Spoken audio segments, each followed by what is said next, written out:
Hello students, today we are going to learn about plurilocular or neutral sporangia which is found in ectocarpus under asexual reproduction.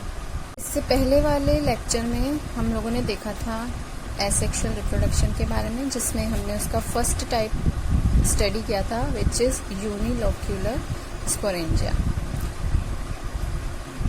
और आज हम देखेंगे प्लूरिलोक्यूलर और neutral sporangia.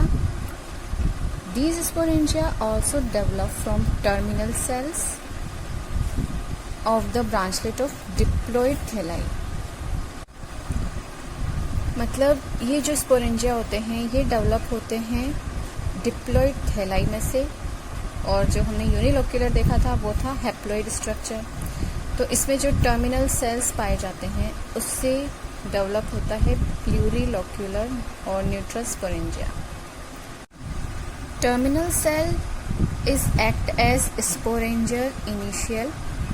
जो terminal cell है वो act करेगा स्पोरेंजियर इनिशियल की तरह से, जो कि फर्दर एलोंगेट होगा एंड स्फेरिकल फॉर्म या स्फेरिकल स्ट्रक्चर बनाएगा। एंड इसके अंदर क्या होगा कि न्यूमरस क्रोमेटोफोर्स एक्यूमुलेट हो जाएगा। Then this sporangial initial undergoes under repeated transverse and vertical divisions. So in this case sporangial initial उसके बाद में repeated division करेगा, मतलब पहले transfer division, then vertical, then transfer, then vertical, then transfer, then vertical. इस तरह से जब तक 660 क्यूबिकल सेल्स नहीं बन जाते तब तक वो repeated transfer and vertical division they will perform. Now what happened?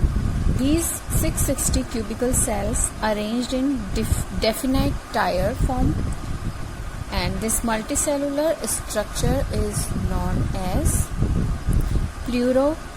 plurilocular sporangium.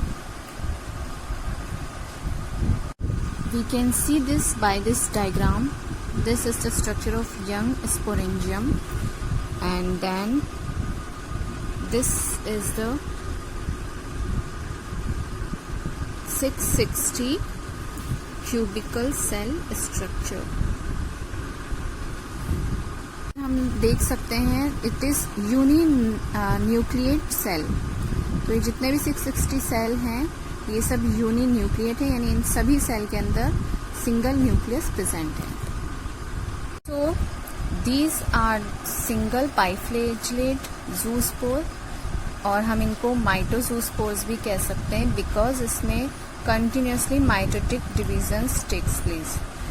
So in this case this single biflagellate zoospores are liberated by terminal और lateral pore। तो जब ये टर्मिनल और लेटरल पोर से रिलीज होंगे तब ये कब तक अलाइव रहेंगे? 3 to 5 आवर्स तक। Then after liberation they will germinate and form diploid asexual thallus. Then at maturity these thalli bear both kind of sporangia, means unilocular as well as plurilocular sporangia। तो maturity तक पहुंचते पहुंचते इनमें दोनों तरह के sporangia मिलेंगे। और लेकिन एक खास बात इसमें ये है, इम्पोर्टेंट बात, कि प्लूरिलोक्यूलर स्पोरेंजिया जो है that are responsible for multiplication of sporophytes, and alternation generation is absent in them, so they do not play any part in alternation generation. Then formation of unilocular and plurilocular sporangia can be affected by the temperature and salinity of water। तो अगर temperature या salinity में fluctuation होगा तो इनके development में, इनके formation में भी डिफरेंस आ सकता है, इनके स्ट्रक्चर में, या फिर इनके डेवलपमेंट में लेट होगा या अर्ली होगा। इस तरह से वेरिएशंस टेम्परेचर और सैलिनिटी के कारण इनमें देखने को मिल सकते हैं। Now difference between unilocular and plurilocular sporangia are that unilocular is a haploid structure and plurilocular is diploid structure. So this is the basic difference. Other than that, nothing, no any differences found both of them. Now come to the diagram. As we can see by this diagram that sporangia initial at first diagram, it is a development of plurilocular sporangium diagram. And इसमें हम देख सकते हैं सबसे पहले sporangial initial develop हुआ, unilocular में भी यही हुआ था.